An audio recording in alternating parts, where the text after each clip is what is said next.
ఒక సహోదరులు ఉన్నారు, ఆ సహోదరులు బాగా సహకరించారండి. ఇప్పుడు మనం తీసుకున్న హాల్ కూడా సహోదరులే వెతికి పెట్టి, ఇక్కడ ఏరియాలో ఎవరో తెలియదండి మాకు. ఆర్లో ప్రాంతంలో అయితే చాలా కాంటాక్ట్లు ఉంటాయి, ఏ విషయమైనా. ఇక్కడ మాకు ఎవరు ఎక్కువ తెలియదు. అదే సహోదరులు రామకృష్ణ గారు ఆ విషయంలో ఒకసారి చాలా సహాయం చేశారు. ఆయన ఈ సమయంలో వచ్చి ఒక ప్రత్యేకమైన కీర్తన పాడతారు. పాడిన తర్వాత మనం తర్వాత కార్యక్రమంలోకి వెళ్దాం. సహోదరులు రామకృష్ణ గారు ఈ ప్రాంతంలో మేము సేవ చేయడానికి చాలా సహకరించారండి. ఈ సభాముఖంగా నేను సహోదరులకి వందనాలు తెలియజేసుకుంటాను. ఈ సమయంలో సహోదరులు వచ్చి ఒక కీర్తన పాడి వినిపిస్తాను.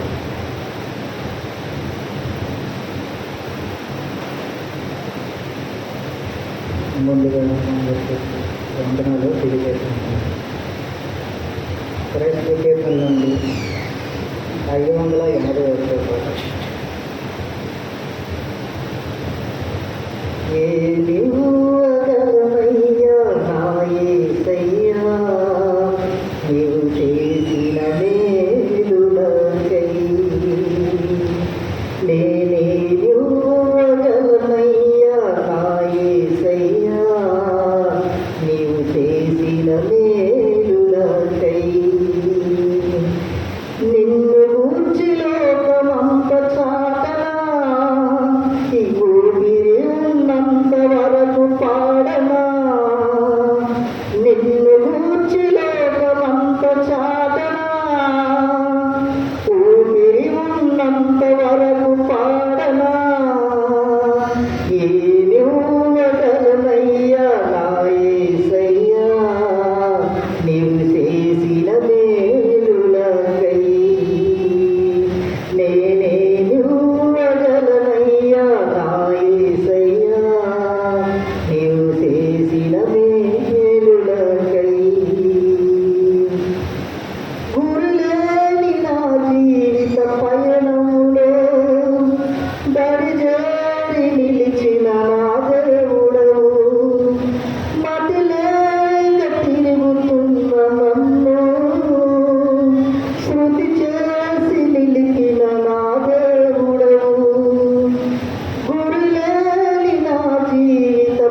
పరిశుద్ధ గ్రంథము కీర్తన గ్రంథం 19వ అధ్యాయము మొదటి 10 వచనాలు, 14 వచనాలు ఉన్నాయి. దీంట్లో మొదటి 10 వచనాలు.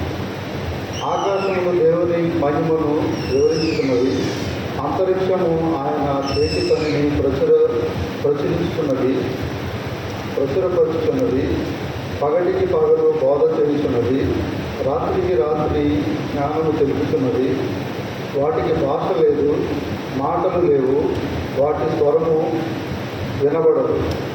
వాటి కొలనూలు భూమి మీదంతటా వ్యాపించి ఉన్నది. లోక దిగంతముల వరకు వాటి ప్రకటనలు బయలువెళ్ళుచున్నవి. వాటిలో ఆయన సూర్యునికి గుడారం వేశాడు. అతడు తన అంతఃపురంలో నుండి బయలుదేరు పెండ్లి కుమారుని వలె ఉన్నాడు. సూర్యుడు పరిగెత్త నుల్లసించినట్లు తన పతనమందు నుల్లసించున్నాడు. అతడు ఆకాశమున ఈ దిక్కు నుండి బయలుదేరి ఆ దిక్కు వరకు దాని చుట్టూ తిరిగి వచ్చుతున్నాడు. అతని వేడిమికి మరుగైనది ఏదీ లేదు. యెహోవా నియమించిన ధర్మశాస్త్రము యథార్థమైనది, అది ప్రాణమును తెప్పరిల్లజేయదు. యెహోవా శాసనము నమ్మదగినది, అది బుద్ధిహీనులకు జ్ఞానము పుట్టించదు. యెహోవా ఉపదేశము నిర్దోషమైనది, అవి హృదయములను సంతోషపరచును. యెహోవా ఏర్పరిచిన ధర్మము నిర్మలమైనది, అది కనులకు వెలిగించును. యెహోవా యందైన భయము పవిత్రమైనది, అది నిత్యము నిలుచును. యెహోవా న్యాయ విధులు సత్యమైనవి, అవి కేవలము న్యాయమైనవి. అవి బంగారు కంటేనూ విస్తారమైన మేలిమి బంగారు కంటేనూ కోరదైనవి. తేనె కంటేనూ చుట్టి తేనె దారుల కంటేనూ మధురమైనవి. ప్రభు వాక్యం ఉంది.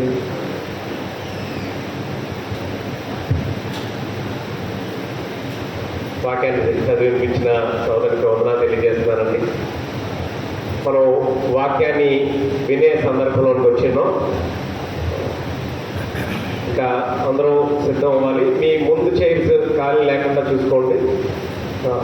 ఆ రెండో ప్లాన్ దగ్గర అక్కడ చాలా చైర్లు ఖాళీ ఉన్నాయి, వాటిని ఫిల్ చేసే ప్రయత్నం చేయండి.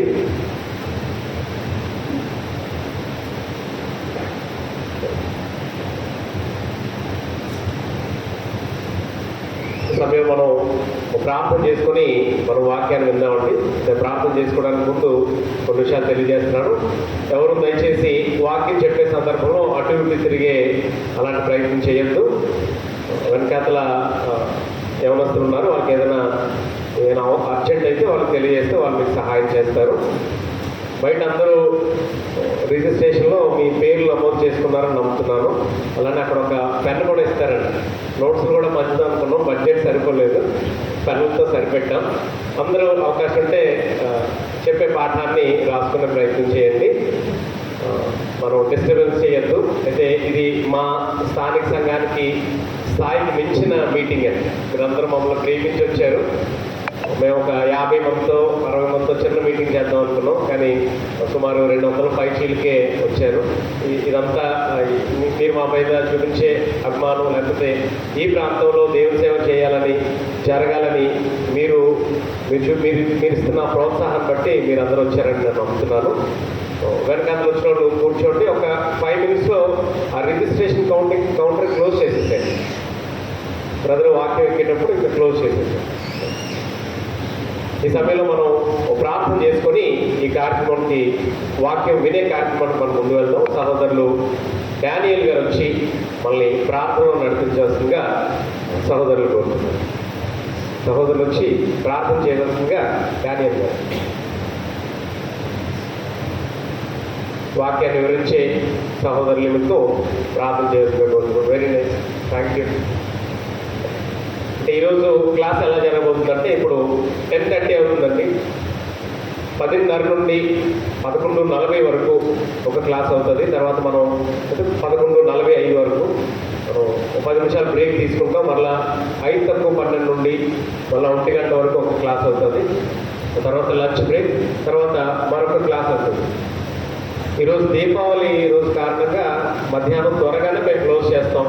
లంచ్ చేసిన తర్వాత కేవలం ఒక క్లాస్ మాత్రమే ఉంటుంది. సుమారు 3:03 కల్లా మేము ఈ తరగతిని క్లోజ్ చేద్దాం అనుకుంటున్నాం. ఎందుకంటే బాణసంచ ఇబ్బంది మీకు లేకుండా ఉండడానికి మీకు మేము తొందరగానే క్లోజ్ చేస్తాం. ఎవరు సాయంత్రం ఎక్కువసేపు ఉంచి మిమ్మల్ని ఇబ్బంది పెట్టం. 5-10 నిమిషాల తేడాలో 3 పావులు మేము క్లోజ్ చేస్తామండి. అందరూ సహకరించండి. 3 తరగతులు ఈరోజు జరుగుతాయి. ఉదయం 2, మధ్యాహ్నం లంచ్ తర్వాత 1. ఇది ఈరోజు క్లాస్ ప్రోగ్రామ్.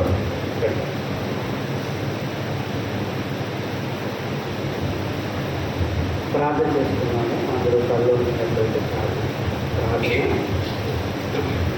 పరలోకమందున్న మా తండ్రి, మీ ఘనమైన ఉన్నతమైన నామములకు కృతజ్ఞతలు స్తుతులు స్తోత్రాలు చెల్లించుకుంటున్నాము. మహాగణుడవు, మహోన్నతుడవు, సర్వోన్నతుడవు, సర్వశక్తి సంపన్నుడు నాయన, మా జీవితాల్లో మీరు మాకు ఒక దినాన్ని అనుగ్రహించి ఈ దినమందు నాయన మేమందరం ఇలా సహవాసం చేయడానికి మరి స్థానికంగా ఉన్న ప్రభు సంఘాన్ని మీరు వాడుతున్నందుకు కృతజ్ఞతలు చెల్లించుకుంటున్నాము. తల్లి, ఈ సమయమందు మేమందరము కలిసినైనా మీ వాక్యాలను ధ్యానించబోతూ ఉంటుండగా మా అందరితో మీరు ఆయన మీ కుమారుడు ద్వారా మాట్లాడి మమ్మల్ని ఇప్పుడు బలపరచుకుని ప్రార్థిస్తున్నాం తల్లి. ఆయన నేర్చుకునే మనస్సు మా అందరికీ దయచేయండి. మా హృదయాలను, మా చెవులను ఆయన వాక్యానికి అప్పగించుకొని తండ్రి మరింతగా నేను కృషి చేయడానికి, ఆయన అభ్యాసం చేయడానికి మాకు సహాయం చేయమని అడుగుతూ ఆయన ఇక్కడికి చేరవచ్చిన ప్రతి ఒక్కరిని జీవించి ఆస్వాదించమని ఈ ప్రార్థన విజ్ఞాపనలు త్వరలో రాబోతున్న యేసుక్రీస్తు నామంలో అడిగి పెడుతున్నాము తండ్రి. ఆమేన్. ప్రార్థన చేసిన సోదరులకు వందనాలండి. ఈ సమయంలో మనం వాక్యాన్ని విన్నాం. మన మధ్య సహోదరులు శ్రీనిబాబు గారు ఏలూరు ప్రాంతం నుండి వచ్చారు. మనందరికీ సుపరిచితులు. ఒకవేళ పెందుర్తి పరిసర ప్రాంతాల నుండి వచ్చిన వాళ్ళకి సహోదరులు కొత్త అయ్యి ఉండొచ్చు. సహోదరులు ఏలూరు ప్రాంతంలో పనిచేస్తూ ఉంటారు. అనేక గ్రామాల్లో ఆయన వాక్య పరిచయం చేస్తూ ఉంటారు. ఈరోజు సహోదరులు మన మధ్యకి రావడం, అది చాలా రోజుల తర్వాత వాళ్ళ సహోదరులు మన మధ్యకి ఉండడం చాలా సంతోషంగా ఉంది. సహోదరులు వచ్చి సమయంలో మనందరికీ వాక్యాన్ని ఉపదేశించవలసిందిగా మా స్థానిక సంఘం తరఫున, ఈ సభ తరఫున ప్రేమతో ఆహ్వానిస్తుంది.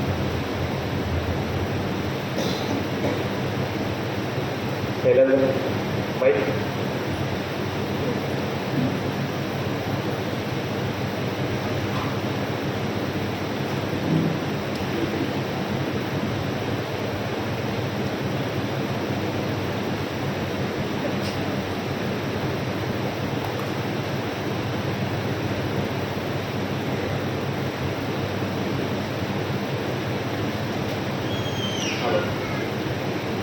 హలో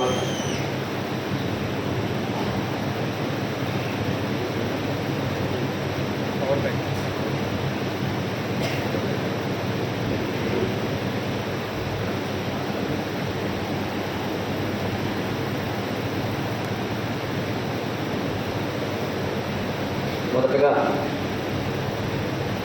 మనందరి తండ్రి అయిన మహోన్నతుడైన దేవునికి మా కృతజ్ఞతాస్తుతులు స్తోత్రాలు చెల్లిస్తున్నాను.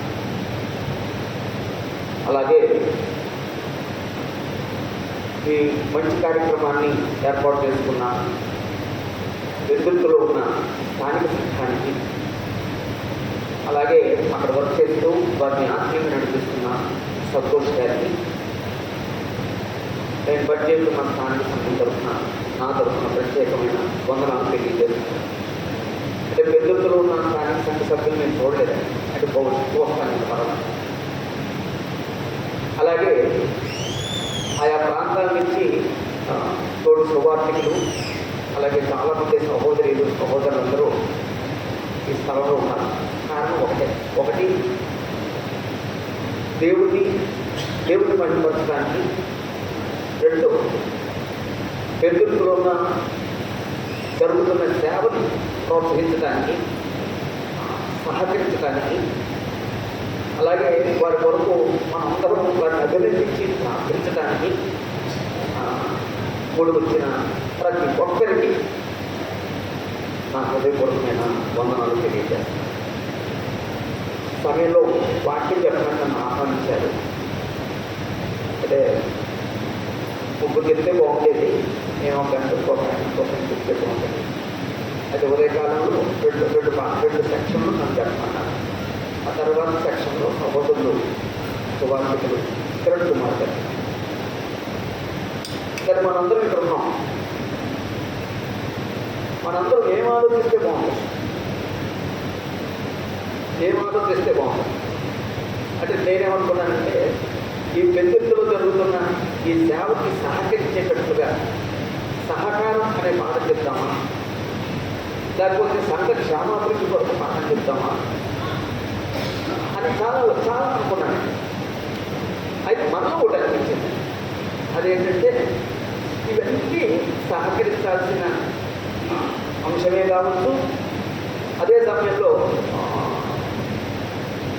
పరిచర్యకి సంబంధించేది కావచ్చు, ప్రోత్సాహం సంబంధించేదే కావచ్చు, ఏదైనా దానికి సంబంధించి ఏది ఉండాలి, విశ్వాసం అంటే అన్నీ ఉంటాయి.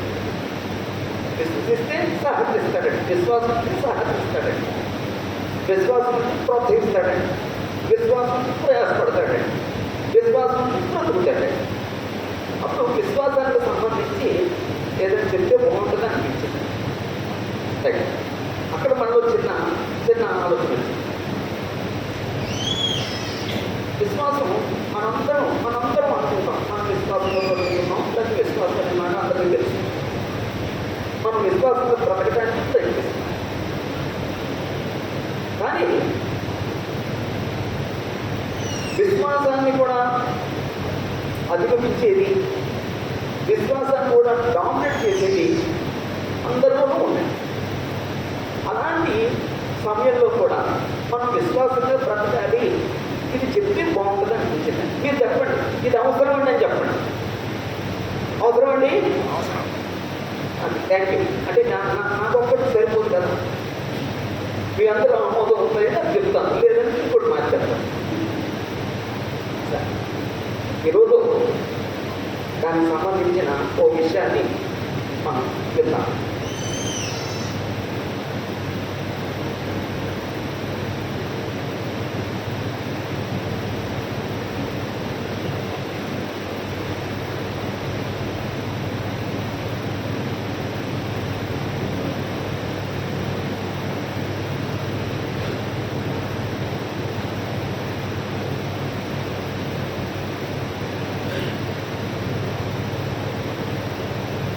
ఈరోజు మన మాట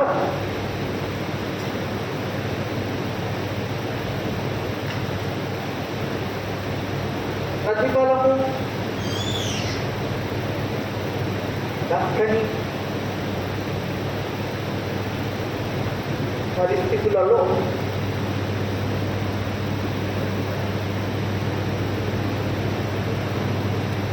విశ్వాస ప్రవర్తన అయితే విశ్వాస జీవితం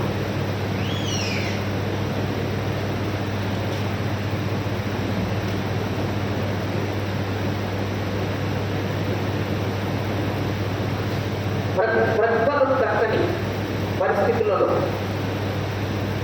విశ్వాస జీవితం లేదా విశ్వాస ప్రవర్తన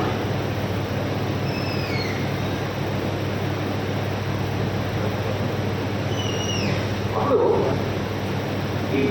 ఈ సంగతిని ఒక వ్యక్తి క్యారెక్టర్ నుండి, ఒక వ్యక్తి యొక్క ప్రవర్తనతో తీసుకున్నారు. అది ఎవరంటే మోషే.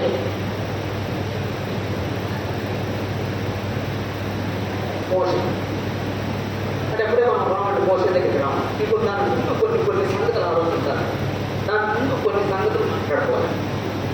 దాని ముందు అసలు ప్రతిఫలము దక్కని పరిస్థితులు అసలు మనకేముంటాయి? ఎవరో చెప్పండి. ప్రతిఫలం దక్కని పరిస్థితులు మనకేముంటాయి? ఉంటాయండి? ఉండవా? ఉంటాయి. అప్పుడు దాని గురించి డిస్కస్ చేసి అప్పుడు ఆ ప్రతిఫలం దక్కని పరిస్థితులలో ఒక విశ్వాసం ఎలా జీవించడం చూద్దాం, ఒక విశ్వాసం ఎలా ప్రవర్తించడం చూద్దాం. మొదటి విషయం,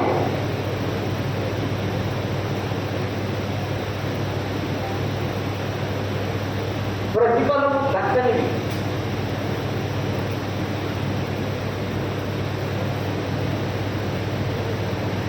ప్రతిఫలం దక్కని పరిస్థితులు చూద్దాం.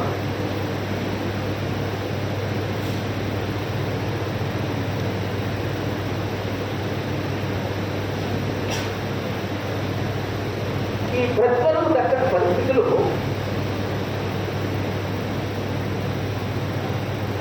కుటుంబంలో ఉంటాయి, సంఘంలో ఉంటాయి,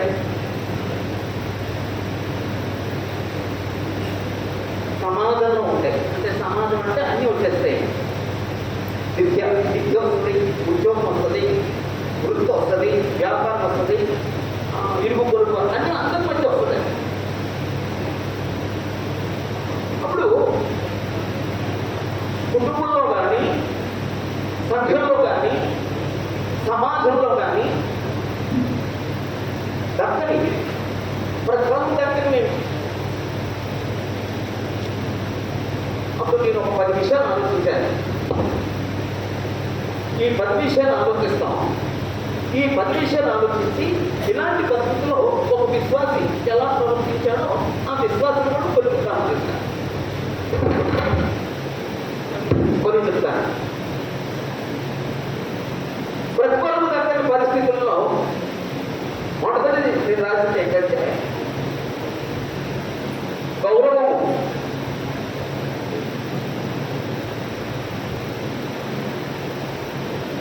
అది కుటుంబంలో కావచ్చు, సంఘంలో కావచ్చు, సమాజంలో కావచ్చు, నువ్వు చేస్తున్న కావచ్చు, నీ వృత్తిలో కావచ్చు, ఎక్కడైనా కావచ్చు. నువ్వు ప్రయాసపడతావు, నువ్వు పని చేస్తావు, కానీ నీకు గౌరవం దక్కదు. ఆ గౌరవం దక్కినప్పుడు మనుషులు ఎలా ప్రవర్తిస్తారండి? ఎవరైనా అప్పుడు మాట్లాడండి. ఆ గౌరవం దక్కినప్పుడు ఒక మనిషి ఎలా ప్రవర్తిస్తాడండి? ఎవరు మాట్లాడారు? ఆ గౌరవం దక్కినప్పుడు మనిషి ఎలా ప్రవర్తిస్తాడండి? అమ్మా కోపం వచ్చేస్తుందండి, వస్తుందండి. ఎక్కడైనా కానీ అది కుటుంబం కావచ్చు, సంఘం కావచ్చు, సమాజంలో కాదు. నేను ఇంత పని చేశాను, నాకు కనీసం గౌరవం ఇవ్వట్లేదు అంటే కొంతమంది వాళ్ళు పనిచేశారన్న సంగతి తెలుసు, వాళ్ళు వర్క్ చేశారన్న సంగతి తెలుసు. కొంతమంది గౌరవాన్ని ఇవ్వరండి, గౌరవాన్ని ఇవ్వరండి. అప్పుడు గౌరవం ఇవ్వాలి, ఇవ్వకపోవడం వాళ్ళతో తప్పు. అయితే ఆ గౌరవం మనకు దక్కలేదని మనం ఎలా ప్రవర్తించాలి? అదండి నా పాయింట్.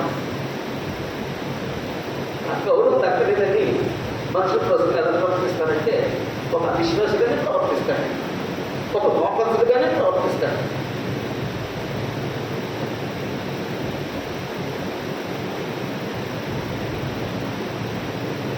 రెండు, ప్రతిఫలం దక్కని పరిస్థితుల్లో ఇట్లే దక్కట్లేదండి మనుషులు, దాన్ని ఇట్లే దక్కట్లేదు మనకి. కుటుంబంలో కావచ్చు, సంఘంలో కావచ్చు, ఎక్కడైనా కావచ్చు. అదేంటంటే అభినందన.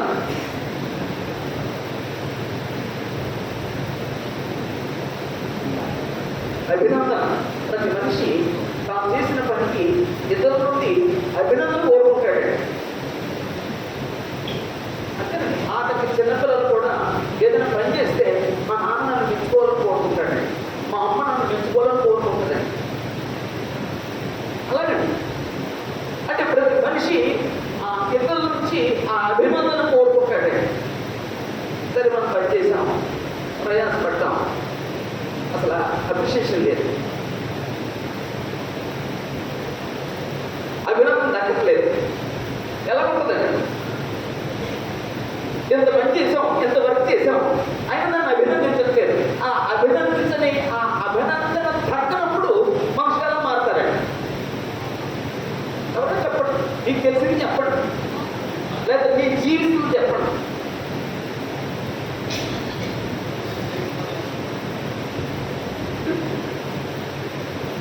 అభినందన దక్కనప్పుడు మనుషులు ఎలా మారుతారండి? తెలుసుకుంటారు కదండి, బాధపడతారు కదమ్మా. ఆఖరికి ఎక్కువగా ఎవరికి బాధ ఎక్కువ ఉంటుందమ్మా? అభినందించకపోతే ఎవరికి ఎక్కువ బాధ ఉంటుందమ్మా? పురుషుడికేనండి, స్త్రీలకు ఎక్కువండి. అది ఇచ్చాను, అసలు నీగా ఉందని చెప్పలేదు, స్ట్రాంగ్గా ఉందని చెప్పలేదు, బాగుందని చెప్పలేదు, బాగులేదని చెప్పలేదు. ప్రతి ఒక్కరికి ఉంటుందండి. ఆఖరికి నేనేం చేస్తాను తెలిసిన ప్రసంగం చేసిన తర్వాత నా ప్రసంగాన్ని అభినందించకపోతే నచ్చుకుంటాను. చేశాను, ఇటు మంచి మాటలు చెప్పాను, అసలు నన్ను అప్రిషియేషన్ చేయలేదు, నన్ను అసలు మెచ్చుకోలేదు, దాని గురించి అసలు మాట్లాడలేదు, తెచ్చి అనుకుంటారు. ఆ సమయంలో ఒక విశ్వాసం ఎలా ప్రవర్తిస్తుంది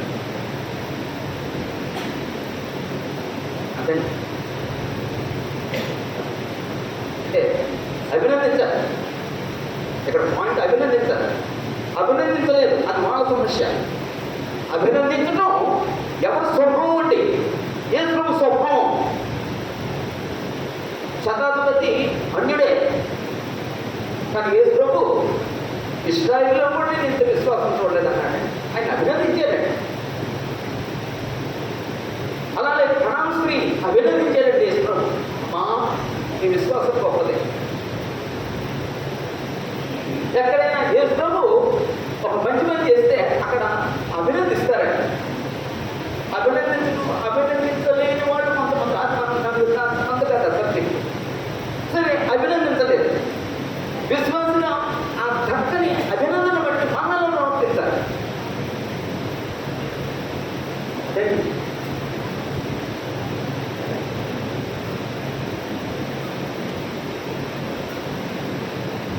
ఆ తర్వాత లాభము అంటే సమాజంలో మన ఏదైనా వర్క్ చేశారు, ఏం ఆశిస్తాం, లేకపోతే ఏం కోరుకుంటాం, ఏది దక్కాలనుకుంటాం, లాభం దక్కాలనుకుంటాం. అప్పుడు లాభం దక్కితేనేమో ఆనందిస్తాం. ఒకవేళ మనం చేసిన పనికి అది భౌతిక పని కావచ్చు, ఉద్యోగం కావచ్చు, సేవ కావచ్చు, అక్కడ లాభం లేదు. అప్పుడు ఎలా ప్రవర్తిస్తాం? అయ్యో, మనం నష్టపోయామని గొప్పిస్తాం తప్ప ఆ సమయంలో కూడా ఆ దక్కని ప్రతిఫలం గురించి ఒక విశ్వాసం ఎలా ప్రవర్తిస్తారనే సంగతి చాలా మందికి తెలిసింది. మనకు లాభం జరగలేదు. అలాంటి సమయంలో కూడా ఒక విశ్వాసం ఎలాగ ఆలోచిస్తాడు, ఒక విశ్వాసం ఎలా ప్రవర్తిస్తాడు. అదండి, అంటే మనం విశ్వాసంలో ప్రవేశించాము, విశ్వాసంలో కొనసాగుతున్నాం. కానీ ఇప్పుడు ఆ విశ్వాసం ఎంత స్థాయిలో ఉండాలంటే వీటన్నిటిని అధిగమించే స్థాయిలో వెళ్ళాలండి. అదండి ఇప్పుడు మనం చెప్పుకునేది. ఇంకా ఇక్కడ ఉండిపోకూడదండి, నాలుగు ఇక్కడ ఉండిపోకూడదండి. ఎప్పుడప్పుడు అధిగమిస్తూ ఉండాలండి. అధిగమించకపోవడం అది మన మానసిక రుగ్మత, ఆత్మీయ బలహీనత.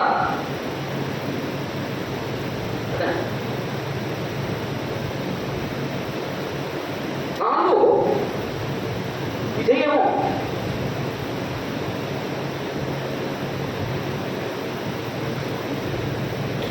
కొన్నిసార్లు కుటుంబంలో కానీ, సంఘంలో కానీ, మనం విద్య చదువుకున్న చదువులో కానీ, ఉద్యోగంలో కానీ, వృత్తిలో కానీ సక్సెస్ అన్నమాట. అన్ని పేరుతూనే ఉంటాయి. అయితే సక్సెస్ అవ్వాలనే ప్రయత్నిస్తాం. ఇప్పుడు ఫ్యామిలీ పరంగా ఫెయిల్యూర్ అయ్యాం, వృత్తిపరంగా ఫెయిల్యూర్ అయిపోయాం, ఉద్యోగపరంగా ఫెయిల్యూర్ అయిపోయాం, విద్యపరంగా ఫెయిల్యూర్ అయిపోయాం, జీవితాన్ని పట్టుకునే విషయంలో ఫెయిల్యూర్ అవుతున్నాం. అయితే ప్రతి మనిషి ఏదైనా వర్క్ చేస్తే ఏం ఆశిస్తాడండి? విజయాన్ని ఆశిస్తాడండి. అంతేనండి, అంతే. కుటుంబాన్ని కట్టుకుంటున్నాడు, ఆ కుటుంబం ఎలా ఉండాలండి? సక్సెస్ఫుల్ ఫ్యామిలీగా ఉండాలన్నా, ఫెయిల్ ఫ్యామిలీగా ఉండాలన్నా సక్సెస్ అవ్వాలండి.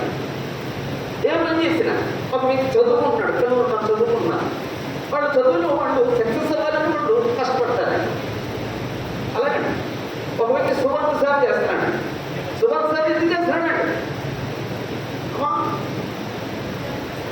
సువార్త సేవ ఎందుకు చేస్తున్నాడు? ఆశగా ఉన్నాడు, ఏది కదా మీరు చెప్పచ్చు కదా అంటాడండి. అంతేనండి.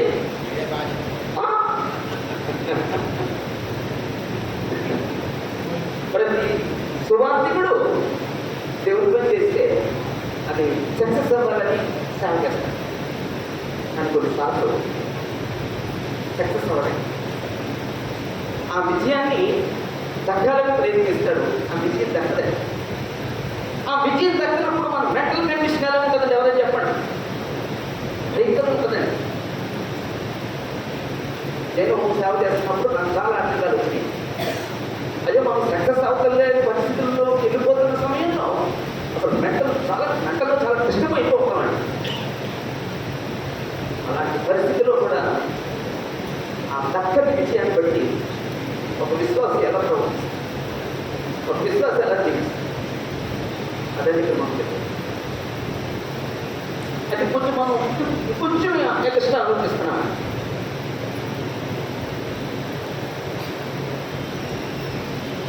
ఐదు,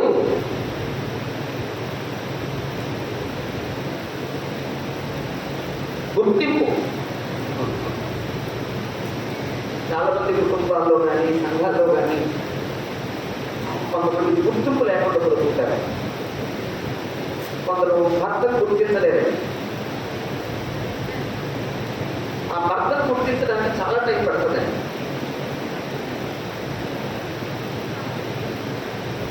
కొన్నిసార్లు భార్యను గుర్తించడం ఎప్పుడు తెలుస్తుందంటే ఆ గుర్తింపు ఆ భార్య లేనప్పుడు తెలుస్తుంది. ఆ భార్య లేనప్పుడు తెలుస్తుంది. మొన్న 80 సంవత్సరాల వయసు అయిన ఒక ఆయన తెలుస్తున్నాడండి. నాకు ఇప్పుడు తెలుస్తుందండి భార్య విలువ అని. ఆ బ్రతకుండా నాకు తెలియలేదు. ఆమె నాకు పరిచయం చేస్తుంటే నా అవసరాలు తెలుస్తుంది కాబట్టి అది ఆమె డ్యూటీ అనుకున్నాను.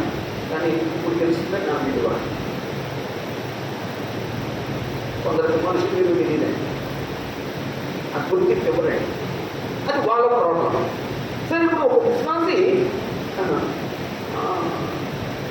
గుర్తింపు దక్కలేదు కుటుంబంలో కానీ సంఘంలో కానీ.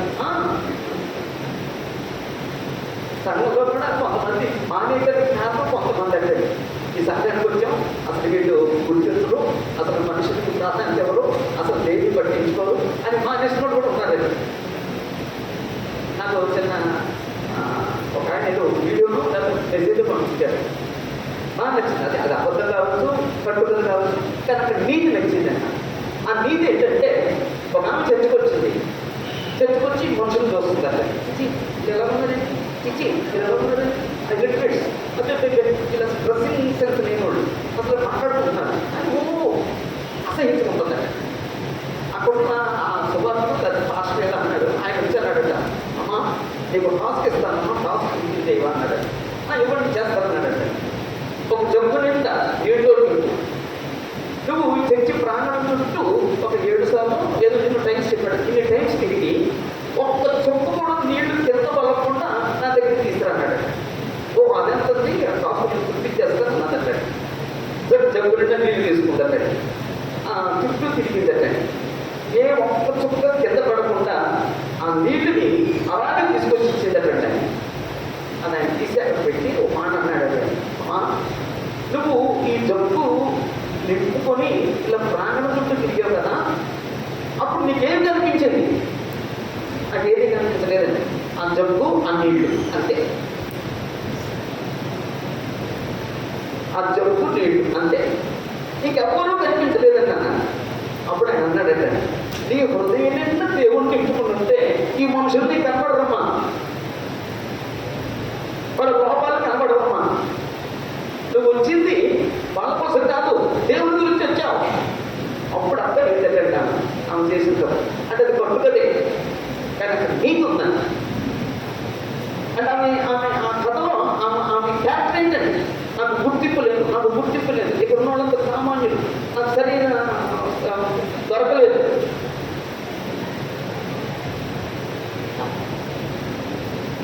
సువార్థికుడిగా ప్రతి స్థానిక సంఘం గుర్తించాలి. అది ధర్మం, న్యాయం. ఒకవేళ గుర్తించకపోవడం వాళ్ళ సమస్య. ఒకవేళ ఆ గుర్తింపు పొందని సువార్థికుడి నేను విశ్వాసంగా గుర్తించాలి. అలాగండి, నీకు గుర్తింపు లేదా నీ కుటుంబంలో, నీ సంఘంలో నీకు గుర్తింపు లేదా, సమాజంలో నీకు గుర్తింపు లేదా, నీ బంధువులు నీకు గుర్తింపు లేదా, అలాంటి గుర్తింపు దక్కని పరిస్థితిలో ఒక విశ్వాసాన్ని ప్రవర్తిస్తాడు. 6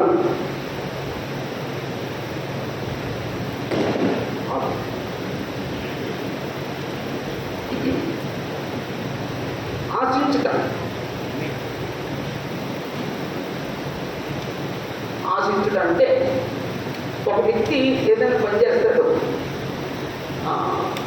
ఏదైనా పని చేసినప్పుడు ఏదో ఆశిస్తాడు, ఏదో కోరుకుంటాడు. తప్పు కాదు, తప్పు కాదు.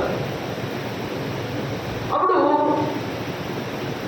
కుటుంబంలో కానీ సమాజంలో కానీ ఎక్కడైనా కానీ నువ్వు కోరుకుంటుంది నీకు తగ్గట్లేదు. ఒక వ్యక్తి ద్వారానో లేకపోతే పరిస్థితి ద్వారానో, నువ్వు కష్టపడే పని ద్వారానో, నీ ఉద్యోగం ద్వారానో ఏదో నీకు నువ్వు కోరుకుంటే తగ్గలేదు. కోరుకోవడం తప్పు కాదు, అది నీకు తగ్గలేదు. ఆ తగ్గినప్పుడు ఒక విశ్వాసగా ఎలా ప్రవర్తించాలి? అదని మనం ఆలోచించేది, అదండి మనం ఆలోచించేది.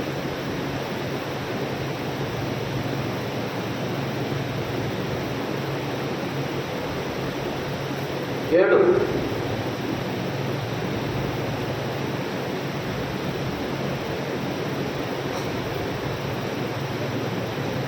ప్రతి వ్యక్తి ఇతరుల నుండి ప్రేమను ఆశిస్తాడు, లేదా ప్రేమను కోరుకుంటాడు.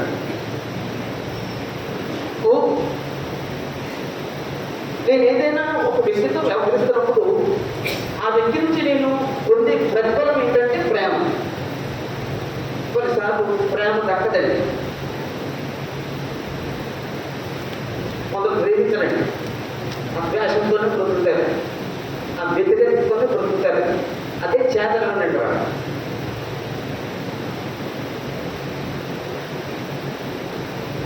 అదే చేతనండి. ప్రేమించడం చేత కదండి, ద్వేషించడమే చేతండి, నొప్పించడమే చేతనవునండి, హింసించడమే చేతనవుతుందండి. అలా ప్రేమించకపోవడానికి చాలా కారణాలు ఉంటే మన దగ్గరికి వెళ్ళండి. సరే, ఇప్పుడు ఒక వ్యక్తి ఆ ప్రేమను దక్కాలనుకుంటాడు, కానీ ఆ ప్రేమ దక్కదు. ఒక సహోదరు దగ్గర నుంచి కానీ, కుటుంబంలో కానీ, సమాజంలో కానీ, స్నేహితుల నుంచి కానీ, ఎక్కడైనా కానీ అలాంటి సమయంలో ఒక విశ్వాసంగా ప్రవర్తిస్తారు. ఒక విశ్వాసం ఎలా జీవిస్తారు?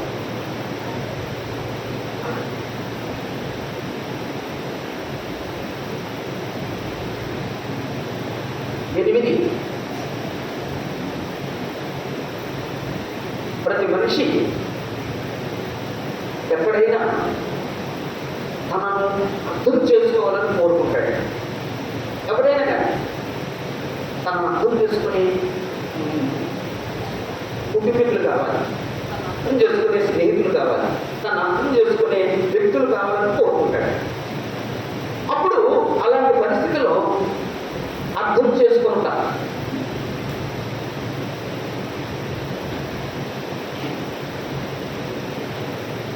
తగ్గదు. చాలామంది సహోదరులు మాట్లాడినా, సహోదరులు మాట్లాడినా చాలా చోట్ల నాకు వచ్చే ప్రశ్న ఏంటంటే, మా ఇంట్లో నన్ను అర్థం చేసుకోలేదు, నా భార్య నన్ను అర్థం చేసుకోలేదు, నా భర్త నన్ను అర్థం చేసుకోలేదు.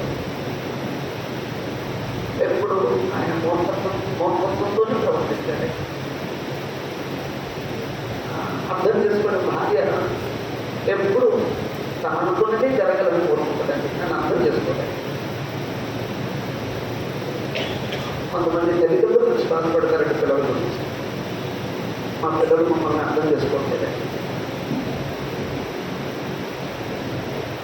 కొన్నిసార్లు పిల్లలు బాధపడే సందర్భాలు ఉన్నాయి.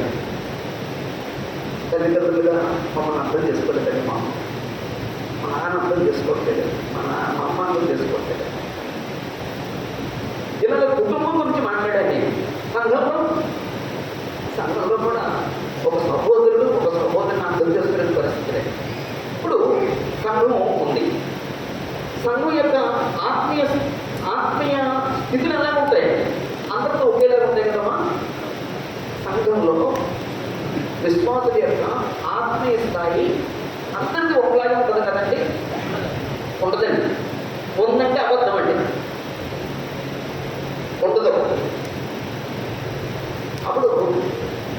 ఆత్మీయంగా బలహీనుల్ని బలవంతులు చేయాలి. వారు ఆత్మీయ బలహీనతని అర్థం చేసుకుని వాళ్ళతో మాట్లాడుకోవాలి. నాలంటే ఏం చేస్తాడండి, వాళ్ళు తృణీకరిస్తాడండి, ఇలా తప్పు చేసి మాట్లాడతాడండి, చొక్కన చేసి మాట్లాడతాడండి. అప్పుడు అర్థం చేసుకోలేదన్న ఆ వ్యక్తి ఆ చులకనగా చూడటం వలన ఆ వ్యక్తి మనసు గాయపడి ఆ వ్యక్తిని ఇంకా దూరం చేసుకుంటున్నామా సంపాదిస్తున్నామా? అదండి వారు ఆ ఆత్మీయంగా బలహీనుల్ని అర్థం చేసుకొని వాళ్ళని ప్రేమ చూపించి మలుచుకున్నాడా? చిచ్చి మీరు ఎలా బతుకుతున్నారండి, ఇలా జీవిస్తున్నారండి అని అసహించుకుని దూరం చేసుకున్నారా? అదండి యేసుకి నాకు తేడా. యేసుకు నాకు తేడా. ఆయన బలహీనతను అర్థం చేసుకుంటాడు, వాడు మానసిక స్థితి అర్థం చేసుకుంటాడు.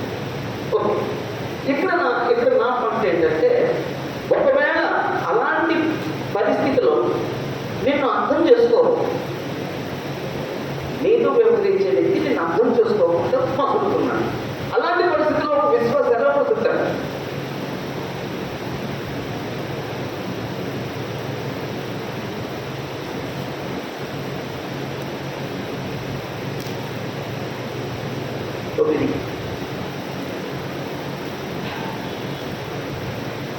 తొమ్మిదో విషయం ఏంటంటే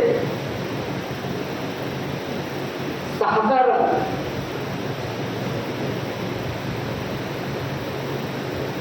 కొన్నిసార్లు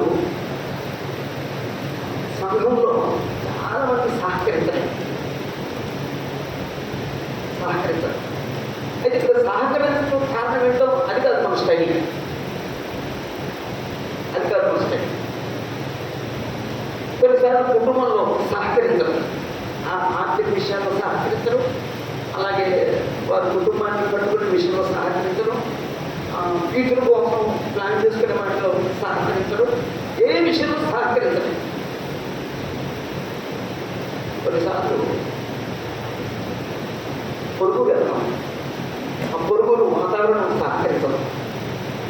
ఆ పొరుగు వెళ్తాం, ఆ పొరుగులో ఉన్నటువంటి ఇరుగు పొరుగు వారు మన మానసిక స్థాయికి తగ్గట్టుగా సహకరిస్తారు. ఇలాగ అన్ని విషయాల్లో సహకరించని పరిస్థితులు ఉన్నాయి. కనపడుతున్నాయండి, కనపడుతున్నాయి. ఇక్కడ ఆలోచించేది ఏంటంటే, ఇలాంటి సహకరించని పరిస్థితుల్లో కూడా ఒక విశ్వాసి ఎలా ప్రవర్తిస్తారు? అదండి మనం ఆలోచించేది. 10వ విషయం ఏంటంటే,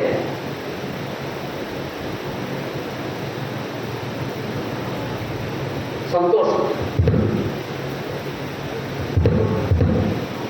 ఏ వ్యక్తి అయినా సంతోషంగా ఉండాలని కోరుకుంటాడు.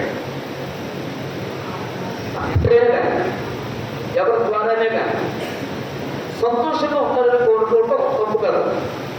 అలాగే ఇతరులు నా వల్ల హ్యాపీగా ఉండేటట్లుగానే చూసుకోవాలండి. నా వల్ల ఒక వ్యక్తి నచ్చుకోకూడదండి, నా వల్ల నచ్చుకోకూడదండి. వారు ఆనందంగా లేకుండా ఉండటానికి కారణం నేను కాకూడదండి. ఒకవేళ ఒక వ్యక్తి ఆనందంగా లేకుండా ఉండటానికి నేను కారణమైతే నేను ఎవరినండి? ఓ మంచి వాతావరణాన్ని, ఓ మంచి కార్యాన్ని చెడగొట్టేవాడిని. అసలు మంచి కార్యాన్ని చెడగొట్టేవాడు ఎవడండి? అమ్మా గట్టి చెప్పండి. సాతాను. ఇప్పుడు ఒక కుటుంబం దగ్గరికి వెళ్తున్నాం, ఆదామవ్వలు. ఆదామవ్వలు కుటుంబం పట్టు తెలకు వరకు ఒకడున్న కుటుంబం మాత్రం ఏంటండి? ఎవరైనా చెప్పండి. ఒకటే సంతోషంగా ఉన్నారంటే అంటాడు, ఉన్నారండి. ఆనందం చెడగొట్టింది ఎవరండి? సాతాను వచ్చి ఒక విష బీజం వేసింది. హఠాత్ అయిపోయిందండి అక్కడ ఉన్న ఆనందం. అక్కడ మంచి చెప్పేసిందండి, చెప్పేసాడండి సాతాను.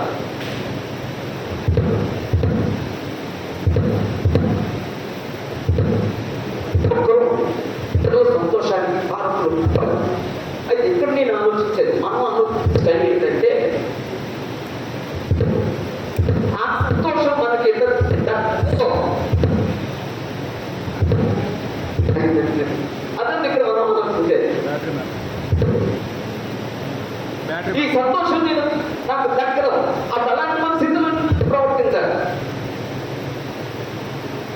సామాన్య వ్యక్తిగా ప్రవర్తించాలా, శిష్యులకు వ్యవహరించాలా, దేవుడు ఎరగని వ్యక్తిగా వ్యవహరించాలా, లేదా విశ్వాసగా ప్రవర్తించాలా?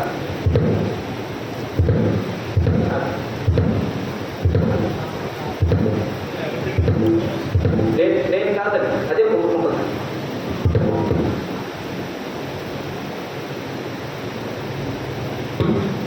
హలో,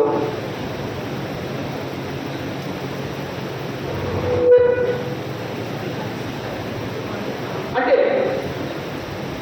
ఈ పరిస్థితులన్నీ మనందరి జీవితాలు ఉన్నాయండి? లేవు.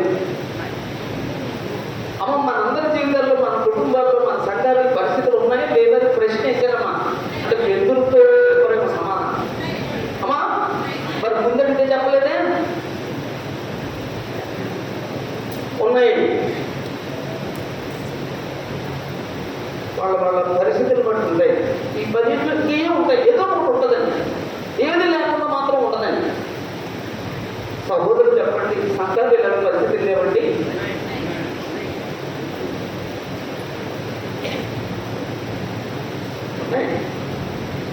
అప్పుడు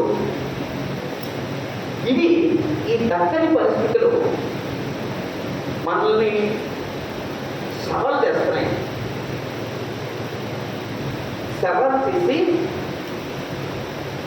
ఈ దక్కని పరిస్థితులు మనల్ని అధిగమిస్తున్నాయి తప్ప మనం వీటిని అధిగమించట్లేదు. రైట్? అవునా కాదండి మాస్టర్ గారు? అవునా కాదండి? ఇప్పుడు ఈ పరిస్థితుల్ని మనం అధిగమించలేకపోవడానికి కారణం ఏంటండి? అంటే ఎక్కడో ప్రాబ్లం ఉందండి. ఒకవేళ నేను అనుకునేది ఏంటంటే, నాకున్న ఎక్స్పీరియన్స్ బట్టి మన ఫెయిత్లోనే ఏదో చిన్న సమస్య ఉంది, మన విశ్వాసంలోనే ఎంత తేడా ఉన్నాయి. అందుకే మనం డామినేట్ చేస్తలేదమ్మా. వీటిని మనం అధిగమించలేకపోతున్నామంటే మన విశ్వాసంలో బలహీనో. అప్పుడు ఎవరైనా ఒకరు చెప్తారు, ఏమండి ఇతర స్థితిలో కూడా ఎవరైనా విశ్వాసంలో బ్రతికేది అంటారు.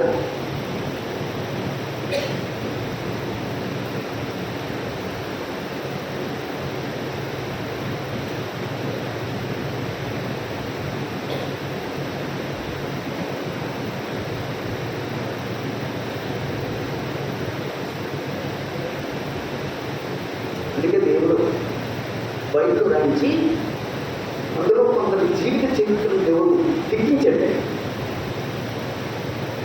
మనందరం ఆ విశ్వాసాన్ని చూడమని, ఆ విశ్వాసులు ఇలాంటి ప్రతిఫలం దక్కని పరిస్థితుల్లో కూడా ఎలా ప్రవర్తించారో దేవుడు వాటిని రాయించేటండి మహోన్నతుడి దేవుడు. అందుకే మనము ఆ చరిత్ర చదివినప్పుడు మన విశ్వాసం పెరుగుతుంది. ఆ విశ్వాసం వీటన్నిటికీ అనిపిస్తుంది.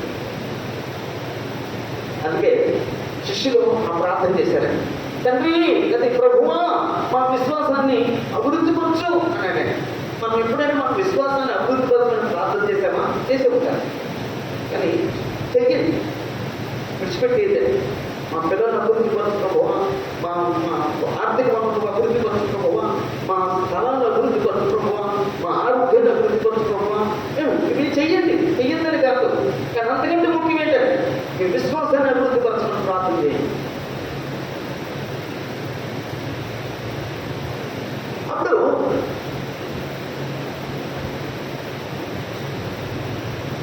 గౌరవం దక్కలేదు. ఒక ఆయన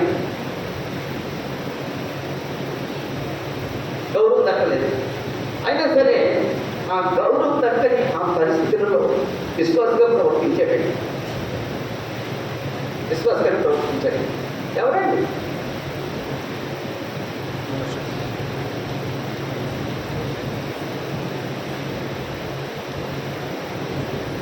యోసేపు.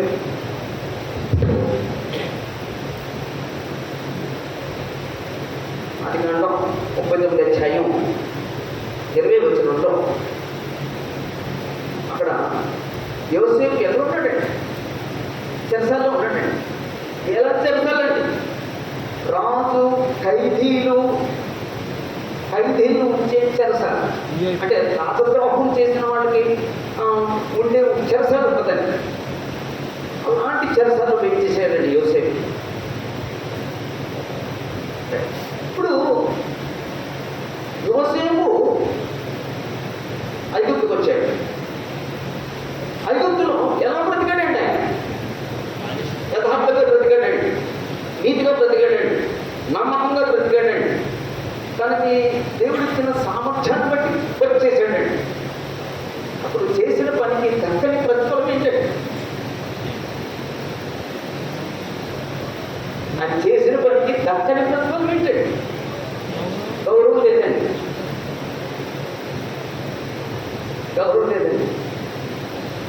అంటే ఆయన చేసిన పనికి అభినందన లేదండి, ఆయన చేసిన పనికి లాభం లేదండి, ఆయన చేసిన పనికి గౌరవం లేదండి. ఆయన సన్మానించాలి. యాక్చువల్గా ఎంత సన్మానించాలంటే యోసేపు అడుగు పెట్టిన కాడి నుంచి పర్వం ఇచ్చిన దేవుడు, లేకపోతే కొద్దిపని దేవుడు ఆశీర్వదించాడండి. అప్పుడు ఆయనకు అర్థం అవ్వాలి, ఒకప్పుడు నా పరిస్థితి ఏంటి, ఇప్పుడు ఈరోజు చెప్పిన పరిస్థితి ఏంటి. దానికి తగ్గ గౌరవం ఇవ్వాలి కదండి. గౌరవం దక్కలేదండి. అది అభినందించాలి. నువ్వేం పని చేసిన సక్సెస్ అవుతుంది. అభినందించలేదండి, అభినందన దక్కలేదు. తగ్గట్టుగా అవమానం దక్కిందండి ఆయన చేసిన పని.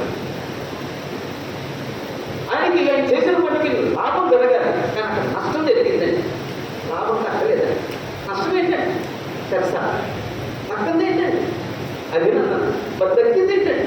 అవమానం.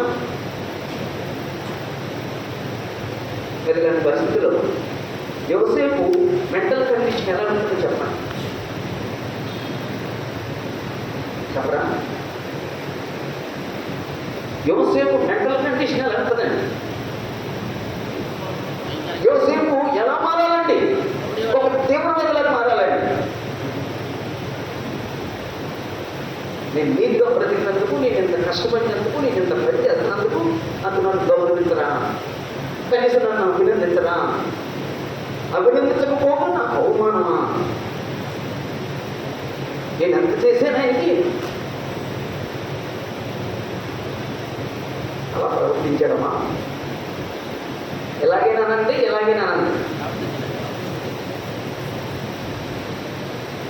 అదండి యోసేపు ఎవరికి అర్థమయ్యాడండి? యోసేపు చరిత్ర నా దగ్గర ఉంది, మన దగ్గర ఉంది. ఎంతమందికి అర్థమయ్యాడు యోసేపు? అర్థం ఉండేదండి. నేను ఇప్పుడు మళ్ళీ వెళ్ళి చదువుతున్నప్పుడు, ఏదైనా చరిత్ర చదువుతున్నప్పుడు మళ్ళీ నాకు ఏదో మనం ఇంకా ఎక్కడో మిస్ అయిపోయింది, మనకి ఎంత అర్థం కావాల్సి ఉంది, ఇంకా మనం చదవాల్సి ఉందని తెలుస్తుంది. దండి యోసేపు సమయంలో కూడా తిరుగుబాటు చేయలేదు, వ్యతిరేకించలేదు, నొచ్చుకోలేదు, భరించాడంటే విశ్వాసి భరిస్తాడంటే. కొన్ని కుటుంబాల్లో కొంతమంది సువార్తికులు నేను చూస్తాను, కొంతమంది సువార్తికులు, కొన్ని కుటుంబాల్లో యజమానులు, కొన్ని కుటుంబ పరిస్థితులు వాళ్ళు అన్నింటినీ భరిస్తారండి. అని భరిస్తారు. కొంతమంది ఇంతరండి విశ్వాసం భరిస్తాడు, అవిశ్వాసం నొచ్చుకొని తిరిగిపోవడం చేస్తాడు.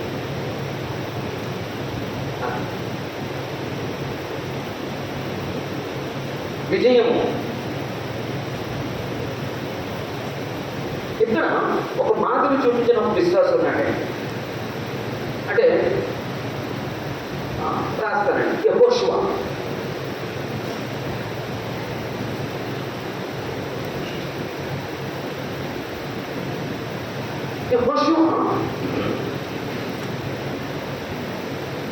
ఏడు అధ్యాయంలోనేమో యెహోషువ గ్రంథం 7వ అధ్యాయం హాయి పట్టణం మీదకి వెళ్ళాడు. హాయి పట్టణం మీదకి వెళ్ళినప్పుడు విజయం జరిగిందా, అపజయం జరిగిందా? అంటే ఏం దక్కలేదు, విజయం దక్కలేదండి. అప్పుడు విజయం దక్కనప్పుడు యెహోషువ ఎలా వెళ్ళాలి? మనం ఏదైనా ఒక పని చేస్తాం, అందులో సక్సెస్ అవ్వాలనుకుంటాం, సక్సెస్ అవ్వలేదు, అప్పుడు మనం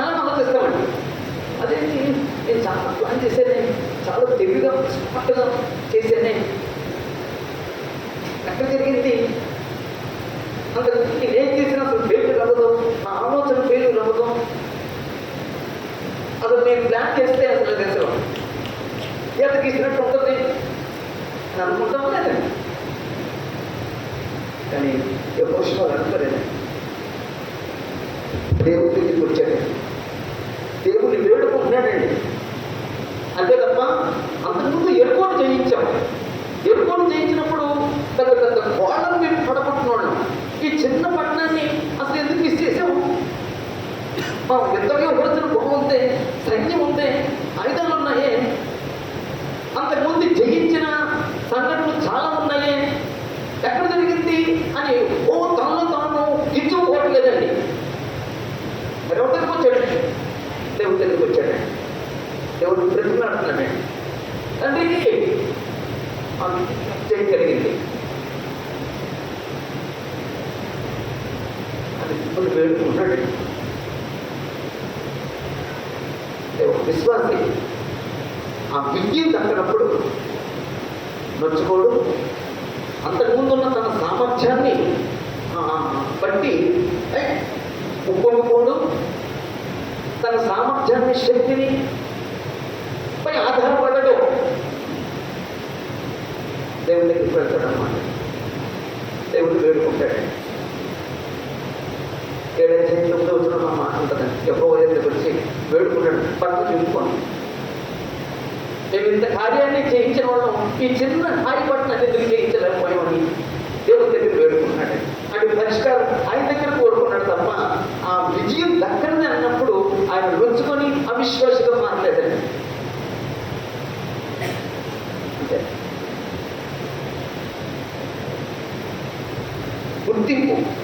గుర్తింపు దగ్గర నేను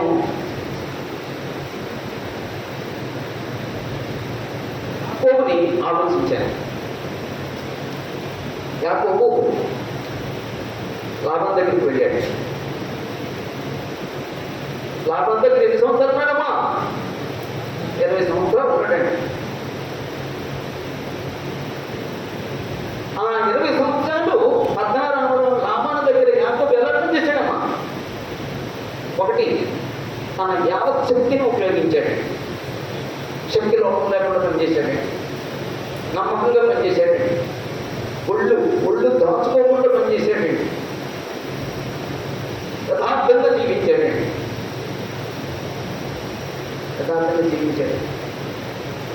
అయితే ఎంత యథార్థంగా, నమ్మకంగా, శక్తి లోపం లేకుండా అంత వర్క్ చేస్తే చేసిన పనికి ఆయన గుర్తింపు ఎక్కడ ఉందా? గుర్తింపు ఉందండి.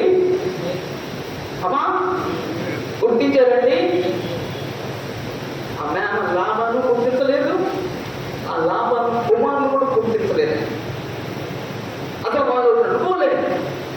ఈ యాకోబు అడుగు పెట్టినప్పటి నుంచి మనం దీవించబడుతున్నామని వాళ్ళు గ్రహించాలండి, కానీ గ్రహించలేదండి. యాకోబు అసలు గుర్తింపు ఇవ్వలేదండి, రెస్పెక్ట్ ఇవ్వలేదండి. ఆఖరికి ఆయన మీదే అసూయపడ్డారండి. లాభాన్ని కుమారులు అంటున్నారండి, మన తండ్రి కలిగిన యావదాస్తిని యాకోబు తీసుకున్నాడు అన్నారండి. నిజమా? అది వాళ్ళ అభిప్రాయమా నిజంగా వాస్తవా? అది వాళ్ళ ఊహ అంతే. ఊహ జబ్బులు ఎక్కువైపోయాయి. ప్రతి దానికి ఊహించటమే, వాస్తవాన్ని ఎందుకుగా మనం గ్రహించలేము. అక్కడ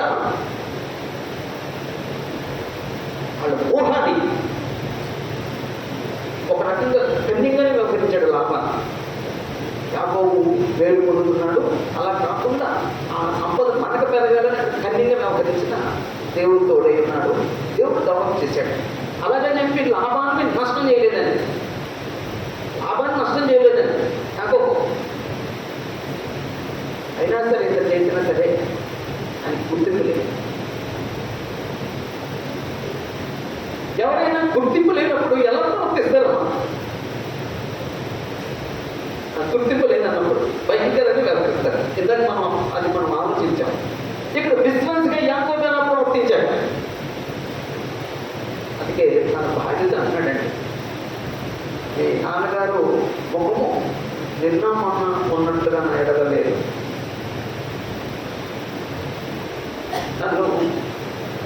10 మార్లు నా జీవితం మార్చాడు నన్ను మోసం చేసి.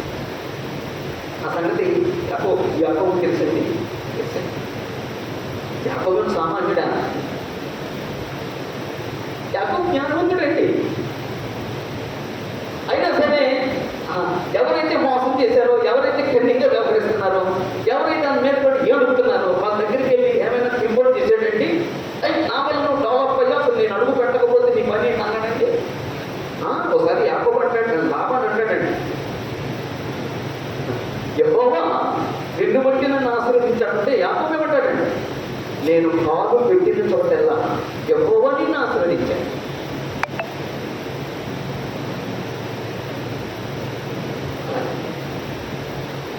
ఇక్కడ యాకోబు నేను అడుగు పెట్టబట్టి నువ్వు ఆశీర్వదించబడ్డావు అంటలేదండి. మనం అంటామండి, నా చేయి మంచిదని నా చేతితో తీసుకొని అంటాం, నా కాలు మంచిదని నా కాలు ఎట్టుకొని అంటామండి. యాకోబు అలా అంటండి, నా విశ్వాసం నాలంటే అవిశ్వాసం అయితే అని అంటాడండి. మీరు ఎదురుకండి, మొదటి రూపాయి మీకు తెయ్యండి,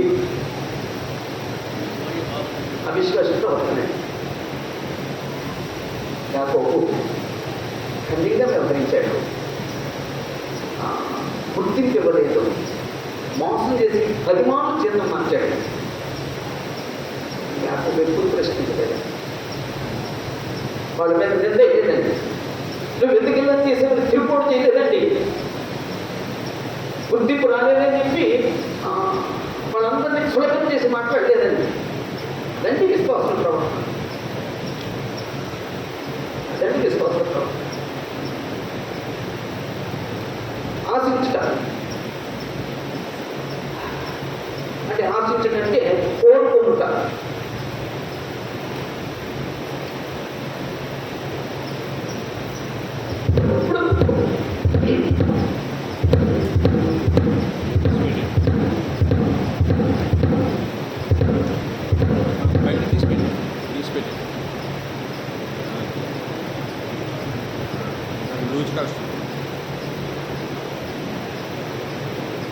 ఆశించినప్పుడు విశ్వాసం ఎలా ప్రవర్తిస్తాడో నేను ఒక వ్యక్తిని చూపిస్తున్నాను, ఒక విశ్వాసాన్ని ఆశిస్తున్నాను.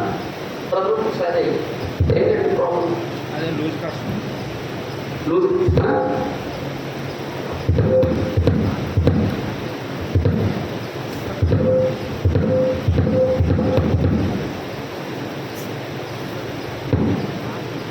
ఒక వ్యక్తి ఆలోచిద్దాం.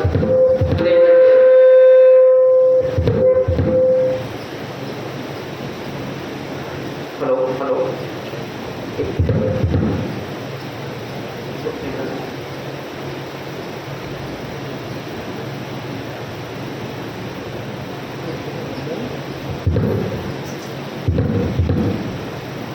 అంటే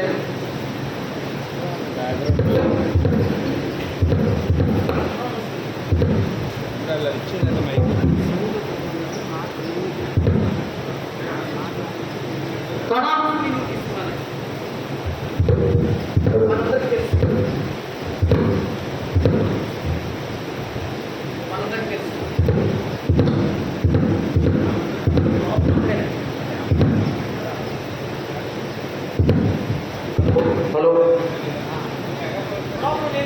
అక్కడ మనందరికి తెలుసు.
చేసిందని అవునా ఆ పనులు చేసే ప్రతి ఒక్కరు కూడా ఆ పనులు మీద పడితే ఒక్కరోజు ఎన్నైనా ఆహా ఎంతమందికి అర్థమైందండి తనను ఆశించింది ఆ కట్టదనుకున్న పరిస్థితుల్లో ఒక విశ్వాసి అలాగే ప్రవర్తిస్తుంది అదండి ఆమె స్వస్థత కోరింది ఆ కోరి ఆమె దగ్గరికి వచ్చింది అది ఆమె దొరకట్లేదు ఆ దక్కనప్పుడు ఆమె వెళ్ళిపోవాలి నాకు వెళ్ళలేదండి వెంటాడింది ప్రభు దగ్గర వెంటాడింది ఈరోజు చాలా మంది దేవుడి దగ్గరికి వచ్చేది ఏదో ఆశించి వస్తారు అది దక్కినప్పుడు ఏం చేస్తారండి దేవుడు విడిచిపెట్టేస్తారండి ఆ సహవాసాన్ని విడిచిపెట్టేస్తారండి ఆ వాక్యాన్ని విడిచిపెట్టేస్తారండి ఆ జీవాన్ని విడిచిపెట్టేస్తారండి వెంటాడు రండి నాకు తెలుగు ప్రశ్న ఇప్పుడు ఏదో అంత కఠినంగా వ్యవహరించాల్సిన అవసరం ఏముంది ఎలాగైనా చేసేదే కదా ఎందుకు ఆ సమయం అంత కఠినంగా వ్యవహరించారు అమ్మా అంతేనండి ఆ విశ్వాసం టెస్ట్ ఎందుకండి ఈరోజు కూడా మన జీవితంలో కొన్ని ఆశించింది వెంటనే తప్పకపోవడానికి కారణం కూడా అదొకటండి మన విశ్వాసాన్ని టెస్ట్ చేస్తాడండి దేవుడు కానీ అప్పుడు దాకా మనం మాట్లాడలేదండి మనం బయటపడిపోతున్నామండి మనం ఆవేశాలు కూడా ఉంటున్నామండి మనం ఆవేశాలు కూడా ఉంటున్నామండి వికృతంగా మాట్లాడడానికి ప్రయత్నిస్తున్నాము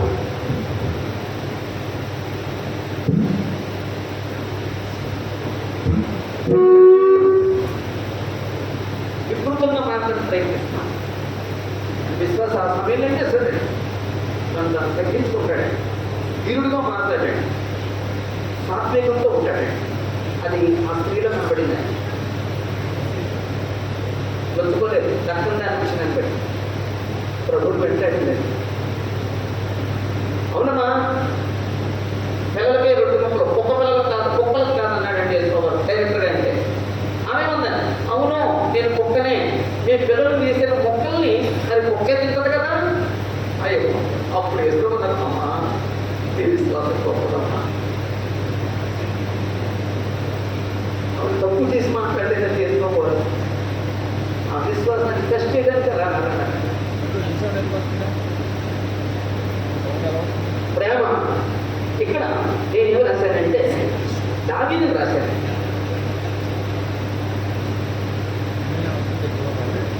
దావీదు స్టోరీ మనందరికీ తెలుసు అందరికీ నాకు తెలుసు అందుకే నేను చాలా సింపుల్గా చెప్పేస్తున్నాను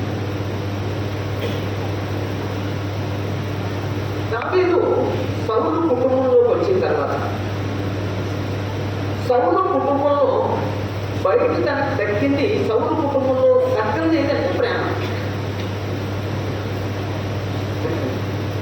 సౌలు దావీదును ప్రేమించడమా ఎవరు మాట్లాడలేదు ప్రేమించలేదు ఎంత ప్రేమించారంటే సౌలుని దావీదుని నేను తన నెత్తి మీద పెట్టుకోలేదు అంత ప్రేమించాను ఎందుకంటే ఇశ్రాయేలుకి గొప్ప విజయాన్ని చేకూర్చినోడండి ఆ గొలియాతుని చంపే విషయంలో ఉన్న ఆ తలనొప్పి నుండి శిరోభారం నుండి అతన్ని విడుదల చేసినోడండి దావీదు దావీదే లేకపోతే అది దేవుడికి అందరికీ కాదు మనం ప్రసంగం గురించి మాట్లాడుతున్నాం కాబట్టి దావీదే లేకపోతే ఎవరు గొలియాతు యుద్ధం చేసే ఉన్నాడండి దేవుడు ఏం చేయాలండి సౌలు దావీదుని ప్రేమించాడండి మనము సమీర గ్రంథం 18 అధ్యాయం 9-10 వచ్చిన చదివితే అక్కడ దావీదుకి 10,000 కొలది సౌలు 1,000 కొలది అన్న మాటని పట్టుకోలేకపోయాడండి పట్టుకోలేక అక్కడ మాట పడాడండి అప్పటి నుండి దావీదు మీద విషము చూపును విషపు చూపు అంటే చూపులో విషం అంటే అదేలా ఉంటుందో చూపులో ఎలా విషం ఉంటుందమ్మా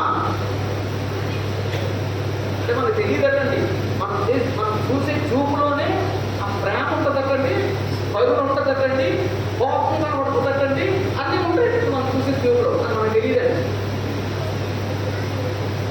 తెలియదండి విషం చూపు అంటే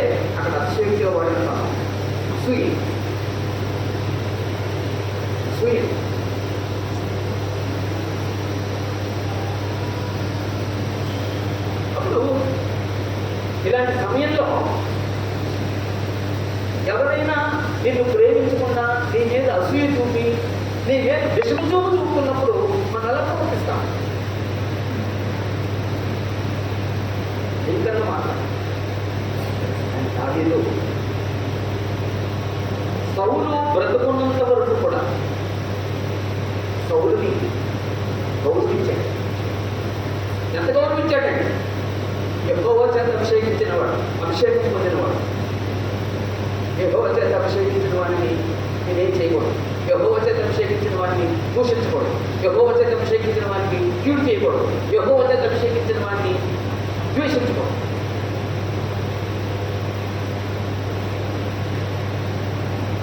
దానికి కనపడినప్పుడల్లా సౌలు ఏదో చేద్దామని ప్రయత్నం చేసిన దానికి మాత్రం ఆ విషయంలో ప్రేమ చూపండి. సౌలు బట్టి మార్చుకోలేదని, సౌలు బట్టి తన వ్యక్తిత్వాన్ని మార్చుకోలేదని అతన్ని రోతగానే చూచాడు. ఓ మగం అన్నాడండి, ఇది కూడా నేనెవరిని? పెన్నల్ని కదా, పెన్నల్ని అంటే పేరు, ఆ పేరు అనుకోండి. నీ దగ్గర ఎంత నేను అలాంటి నన్ను నువ్వు తరుపుతున్నావా? నేనేం చేశాను? అలాంటి ప్రేమకు నోచుకుని వ్యక్తి, అతను ద్వేషించి అతనికి హానికరం పెట్టే వ్యక్తి దావీదుకి దొరికినా సరే హానికరం పెట్టలేదండి. ఎంత సున్నితమైన మనసు అంటే సౌలుకి తెలియకుండా ఆ అంగీని ముక్కను పోసినందుకు కూడా నొచ్చుకున్నాడండి.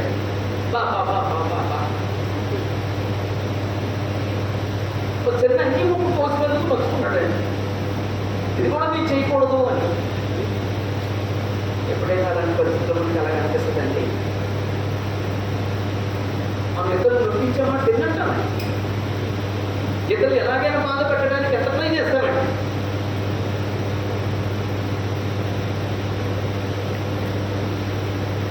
చెప్పాడండి బ్రదరు, ఈ మధ్య ట్రెండ్ అండి. ఒక ట్రెండ్ ఏంటంటే బ్రదరు, ఒక వ్యక్తికి మనం బాధ పెడతానికి మనం ఏం చేయక్కర్లేదు. ఆయన వాట్సాప్లో మెసేజ్ పెట్టి డిలీట్ చేసి కొట్టేసుకుంటాడు. ఏం పెట్టాడు, ఏం తీస్తాడు, ఎందుకు పెట్టాడు, ఎందుకు తీస్తాడు, ఎందుకు పెట్టాడు, ఎందుకు తీస్తాడు, అసలు ఏం పెట్టుకుంటాడు అని కొన్ని రాత్రులు నిద్రపోవటండి. అలా హింసిస్తారంటే ఈ మధ్యన కొంతమందికి ఒక పరిమాణ అలవాటు ఏంటంటే ఈ స్టేటస్లో నొప్పించే మాటలు పెట్టడం. గమనించారు ఎప్పుడైనా? నా పాపిష్టి కంటికైనా కనపడేది.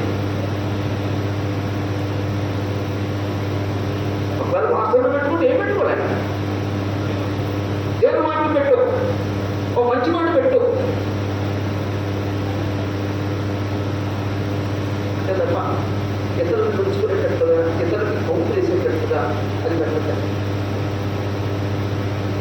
నాకు స్టేటస్ పెట్టుకుని వచ్చాను. ఎప్పుడు ఎన్నడూ నా స్టేటస్ వాడినాడు. ముగ్గురికే వాడతానండి. నా మనవడికి, నా ఇద్దరు మనవడికి, నా మనవరాలకి వాడతాను. వాళ్ళ కూతురు రోజు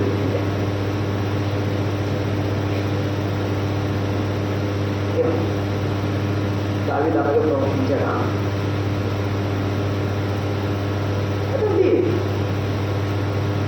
అప్పుడు అర్థం చేసుకున్నప్పుడు కరెక్ట్. ఆ అర్థం చేసుకునే చక్కని పరిస్థితిలో ఒక విశ్వాసం ఎలా ప్రవర్తిస్తాడు? ఒక విశ్వాసం ఎలా ప్రవర్తిస్తాడంటే ఇక్కడ కూడా నేను దావీదునే చూశాను.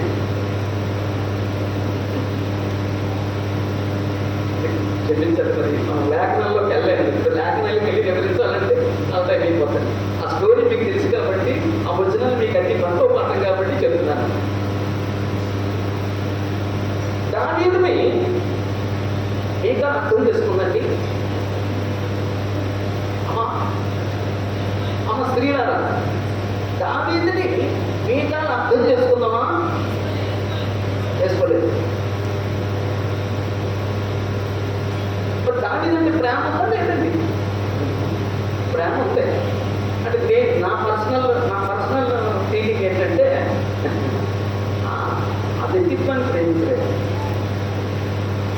ఆయన వీరత్వాన్ని ప్రేమించడం.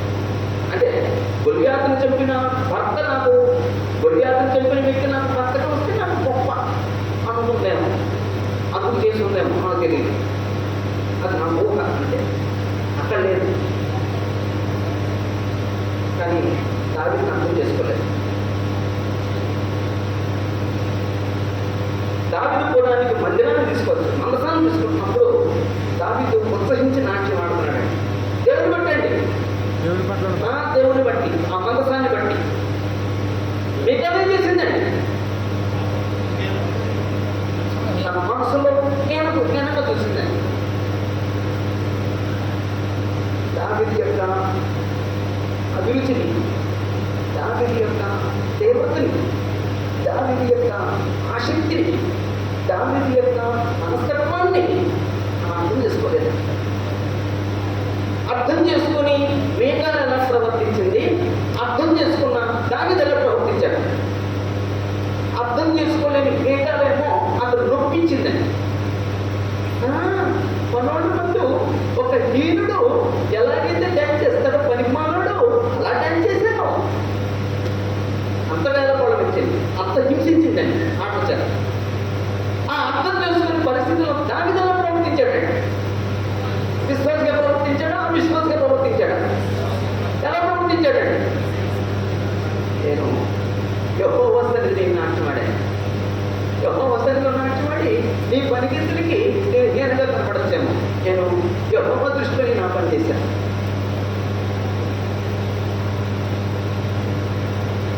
ఆ నొప్పించిన ఆమెని తిరిగి నొప్పించలేదు. నువ్వు నన్ను అంటేమా అలాగే నల్లదండి.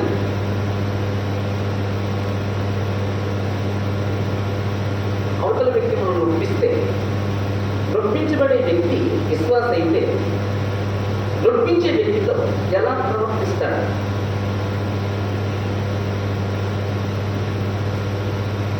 ఎవరు మాట్లాడండి? టైం అవుతుందిగా, ఒక 5 నిమిషాలు ఉంది కదా. నొప్పించే వ్యక్తితో ఎలా వ్యవహరిస్తాడండి? దాని మీద వ్యవహరిస్తాడండి. నేను వ్యవహరిస్తానండి. నువ్వు నొప్పించావు కదా, దానికి డబల్ నేను నొప్పిస్తాను, నేనేంటో చూపిస్తాను. అలా ప్రవర్తిస్తాను. అది నా స్థాయి, విశ్వాస స్థాయి.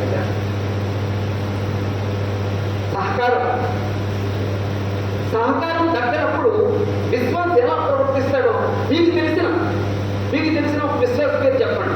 అంటే మీ ఊళ్ళో ఉన్న విశ్వాసం కాదు, బైబిల్లో ఉన్న విశ్వాసం. మీ ఊళ్ళో చాలా మంది విశ్వాసం ఉంటారు, వాళ్ళు బైబిల్లో ఉన్న విశ్వాసం చెప్పండి. జనం గారు చెప్తామంటే చెయ్యి పైకి అడుగుతున్నారు.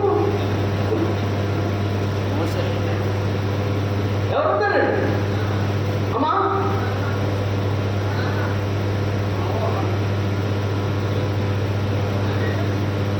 అంటే మీరు చెప్పింది కరెక్ట్ అవ్వచ్చు. నేనేం రాశానంటే యోగు గురించి అన్నానండి. యోగు నా భార్య సహకరించిందండి.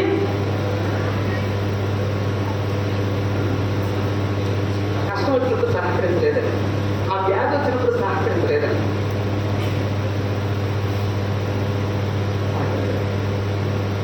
ఆఖరికి నువ్వు చచ్చిపో అని కోరుకుందని, నువ్వు చచ్చిపో అని కోరుకుందని. అలాంటి సమయంలో యోగు ఎలా ప్రవర్తించాడు అంటే నా పాయింట్ ఏంటంటే, నిన్ను ప్రేమించని, నిన్ను అర్థం చేసుకొని నీకు సహకారం దక్కని పరిస్థితులు ఉన్నా సరే నువ్వు విశ్వాసంగానే బ్రతకగలవు. నీకు అర్థం చేసుకోవాలని భర్త రాకపోవచ్చు, నిన్ను అర్థం చేసుకునే భార్య రాకపోవచ్చు, నిన్ను అర్థం చేసుకుని నీ తోటి సహోదరుడు కాకపోవచ్చు, ఎవరైనా కావచ్చు. ఆ పరిస్థితిలో నువ్వు విశ్వాసంగానే బ్రతకాలి. అంటే ఇంకొక మూడు నిమిషాలు ఉంది. 3 నిమిషాల్లో ఆ మాట చెప్పుకుంటాం. సంతోషం దక్కదు, లేదా ఆనందం దక్కదు. ప్రతి మనిషి ఒక కుటుంబంలో ఆ కుటుంబ సభ్యుల నుంచి సంతోషం దక్కాలనుకుంటాడు. ఒక సంఘంలో వచ్చేసినప్పుడు ఆ సంఘం నుంచి సంతోషం దక్కాలని కోరుకుంటాడు. మనం ఎక్కడున్నా వాళ్ళ ఇతరుల దగ్గర నుంచి సంతోషం కోరుకుంటాం, కానీ సంతోషం దక్కదు. అలా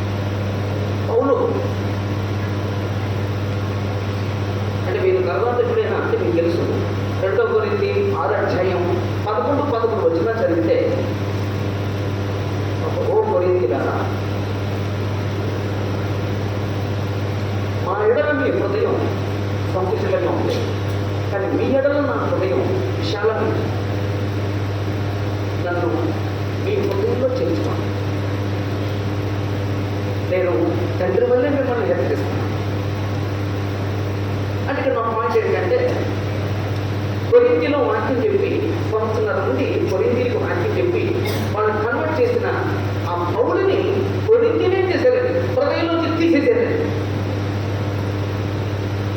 ఎందుకు తీశారమ్మా హృదయంలోంచి? పౌలుని హృదయంలోంచి ఎందుకు కొరింథీయులు తీసేసుకున్నారు చెప్పరా? ఈరోజు దీపావళి చెప్పరు కదా. ఎందుకు తీసారండి? ఎందుకు తీసారండి? చెప్పుడు మాటలు విని అమ్మా చెప్పుడు మాటలు విని చెప్పుడు ఆ మాటలు చెప్పుడు మాట విని అంటే ఎవరో ఒకటి చెప్పేస్తే నీ హృదయంలో ఆయన వ్యక్తిని తీసేస్తామా? ఆ వ్యక్తి ఎలాంటి నీకు తెలియదా? అతను అనే మనిషి తెలియదా? అప్పుడు హృదయంలోంచి తీసేసిన ఆ బిడ్డలను బట్టి తండ్రి పాత్ర పోషిస్తున్న పౌరుడికి ఏమైందండి? వాళ్ళ ద్వారా దుఃఖం ఏర్పడింది తప్ప సంతోషం ఏర్పడలేదండి.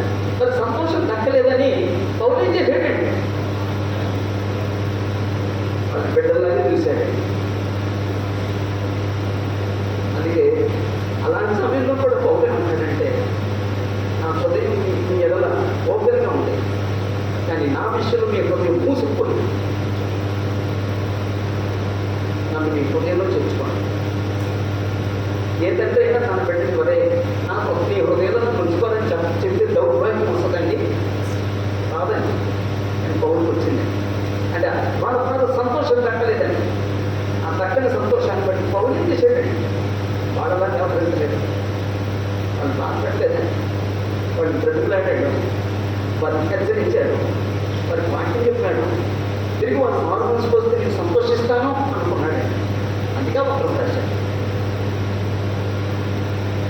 అంటే దీన్ని బట్టి ప్రతి వాళ్ళకు దక్కని పరిస్థితులు చూసాం.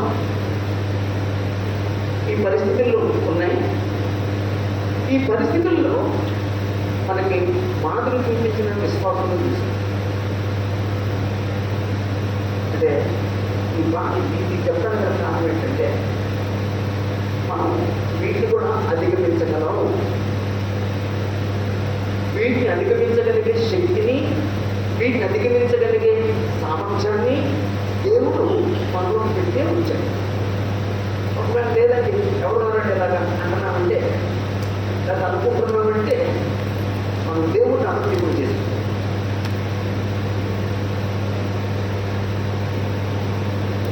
ఒకవేళ అధిగమించలేకపోతున్నటువంటి ప్రాబ్లం ఎవరిదండి?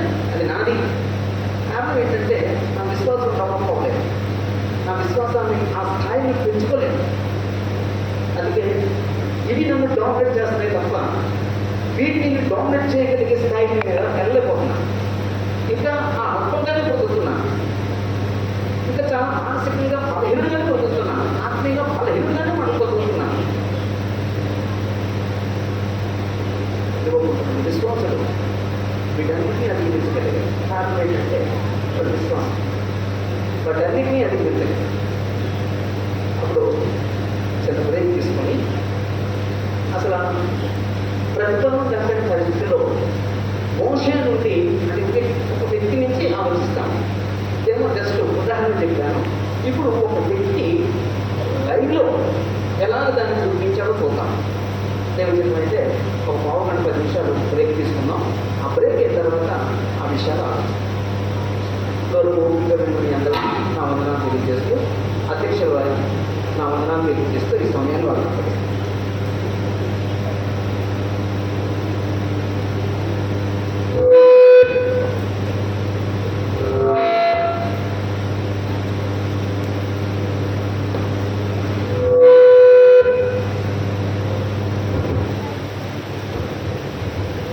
ఇంతవరకు మనందరికీ ప్రస్తుత కాలంలో ఎలాంటి విషయాలు అవసరమో సహోదరులు తెలియజేసిన విధానం బట్టి సహోదరులకు వందనాలు తెలియజేస్తున్నాను. బ్రేక్ తీసుకున్న తర్వాత ఆ మిగిలిన విషయాల్ని సహోదరులు తెలియజేస్తారన్నారు. మనం అనుకున్న దానికన్నా క్రౌడ్ చాలా ఎక్కువ వచ్చారు. దాన్ని బట్టి మేము సంతోషిస్తున్నాం. ఒక ఎక్కువసేపు కాలాన్ని వృధా చేయకుండా ఒక 10 నిమిషాల పాటు బ్రేక్ తీసుకుందాం. బయట అందరికీ మజ్జిగ ఏర్పాటు చేయబడింది. మజ్జిగ తీసుకొని వచ్చిన తర్వాత మరలా మనం 5 తక్కువ 12కి మరలా కలుద్దాం. చేరి మీ అందరికీ వందనాలు తెలియజేస్తూ ఒక 10 నిమిషాలు బ్రేక్ తీసుకుందామండి. మళ్ళీ తిరిగి 5:10 మనం కలుసుకుందాం. పక్కనే వాష్రూమ్స్ ఉన్నాయి, అటువైపు మజ్జిగ ఏర్పాటు చేయబడింది. అందరం తీసుకొని కాస్త ఇబ్బందిగా ఉంది, ఫ్యాన్స్ తక్కువైనాయి, సౌండ్ కొంచెం రాలేదని అన్నారు. ఇప్పుడు మళ్ళీ సౌండ్ సెట్ చేస్తున్నాం బ్రేక్లో. చిన్న చిన్న ఇబ్బందులు ఉన్నాయి, మాకు కూడా మొదటిసారి కాబట్టి మీరందరూ సహకరిస్తారని కోరుతున్నాను. 10 నిమిషాలు బ్రేక్ తీసుకొని మళ్ళీ కలుద్దాం. అందరికీ వందనాలు.